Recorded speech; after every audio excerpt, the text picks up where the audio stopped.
你不是去打工去了吗？咋回来了？有点说不出口。没找着活？找着了，我去干活。老板问我累不累，我说我累。老板说这么轻松的活你都累，不是干活的人，就给我开了。那没再找活吗？我又找了第二份活，老板又问我累不累，这回我说不累。老板说这么重的活我都不累，说我肯定每天都在偷懒，又给我开了。那没再继续找活了？我又找了第三份活，老板又问我累不累，我说我又累又不累。老板说我肯定偷奸耍娃，3天打鱼2天晒网，又给我开了。我不甘心呐，我又找了第4份活，这回我学聪明了，老板又问我累不累，我就不吱声，我就瞅着老板，我就搁那乐。老板说我怕是个傻子吧，傻子不能要，又把我开了。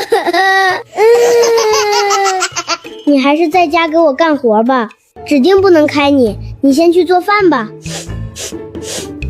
好嘞哥，还是你对我好。快手，拥抱每一种生活。